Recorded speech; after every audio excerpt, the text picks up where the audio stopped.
Bom, como acontece a contração das fibras cardíacas? A gente viu como acontece a contração do músculo esquelético, né, do músculo liso. O músculo cardíaco tem um mecanismo contrátil muito semelhante mesmo ao músculo esquelético, tá? Mas ele tem algumas semelhanças com com o músculo liso, por exemplo, o fato de ser involuntário, né? Então, o músculo cardíaco ele é involuntário, assim como o músculo liso. Porém, o mecanismo contrátil dele, com actina e miosina organizados, troponina, tropomiosina, a ação do cálcio interagindo com a troponina, é idêntico ao músculo esquelético, beleza? Tem algumas diferenças, né? Tem uma diferença histológica significativa em relação às células, né? As células cardíacas são células polimórficas. Você não tem uma fibra muscular nem cilíndrica, como é o músculo esquelético, nem fusiforme, como é o músculo liso. É, essas células polimórficas, elas se comunicam, né, entre si, formando um grande sincício. Bonito nome, né? O que é um sincício? Sincício é um tecido eletricamente comunicado, ou seja, as células se comunicam através de junções comunicantes, né, através de gap junctions. Elas vão se comunicando de forma que a despolarização de uma célula passa para outra célula. Tá? Então elas têm essa característica elétrica, como acontece no músculo liso unitário.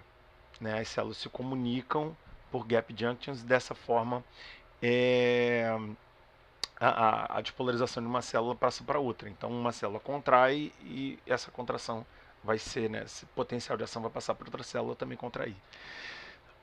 Então a gente tem essas semelhanças. O que a gente tem de diferente então do músculo cardíaco para o músculo esquelético? Bom, alguns pontos. O músculo cardíaco é involuntário, enquanto o músculo esquelético é voluntário. Só repetindo.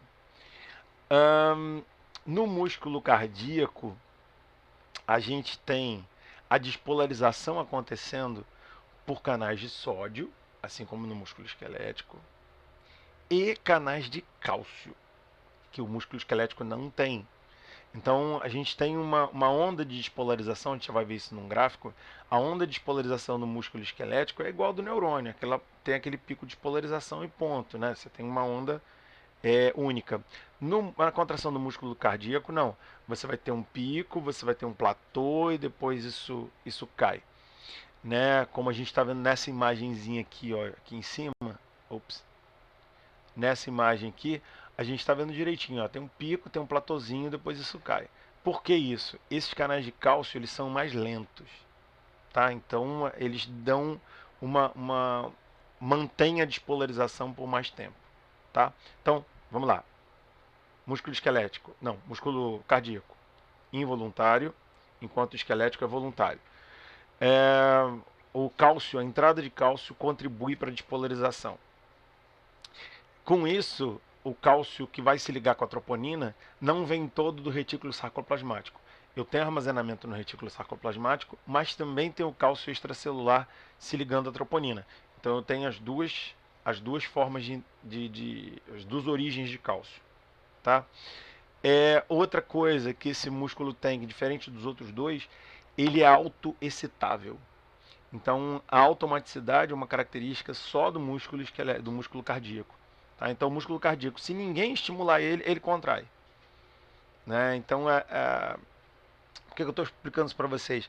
Que existe uma série de arritmias cardíacas que vocês vão encontrar que são características dessa geração de potencial de ação por células nada a ver, por células aleatórias.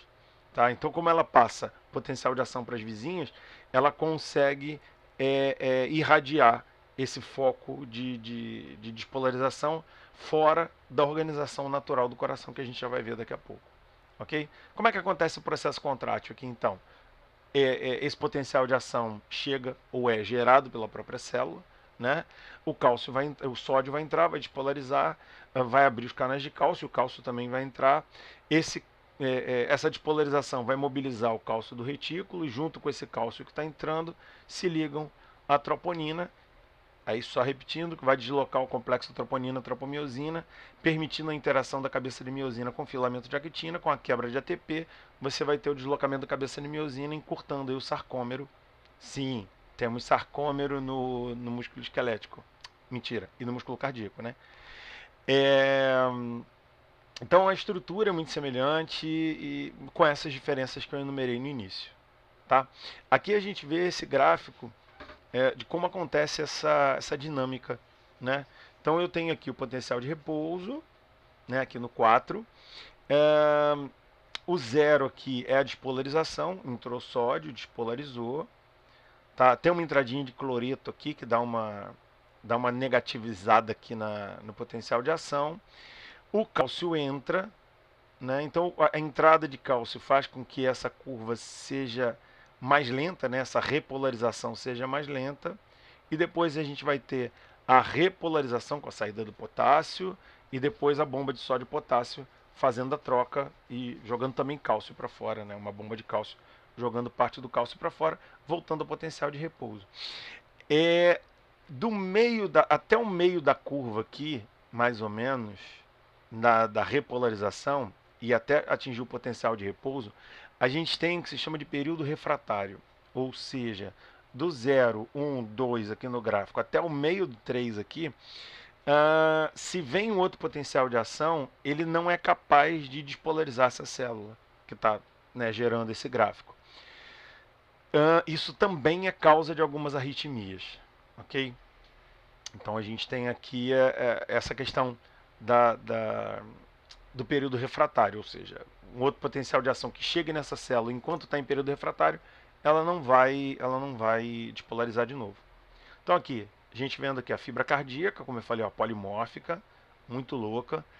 É, vai entrar sódio e o sódio vai promover essa mudança de potencial elétrico da célula, né? Vai deixar a célula que estava negativa ficando positiva. Ok? Aqui nesse 1 aqui você vai ter a entrada de uma saída de potássio, porque entra o sódio, sai potássio, cargas, polos iguais se repelem. O sódio é muito positivo, então o cloreto que é negativo ele entra, né? E isso eu começo a despolarizar aqui. Depois, nesse platô, é o que eu tenho a entrada do cálcio, o potássio vai saindo aqui também. E na repolarização, o que vai acontecer? Sai mais potássio de início, depois bombas de sódio e potássio, né, e bombas de cálcio e potássio vão trocar isso, voltando ao potencial de repouso. Ok? É... Então é isso.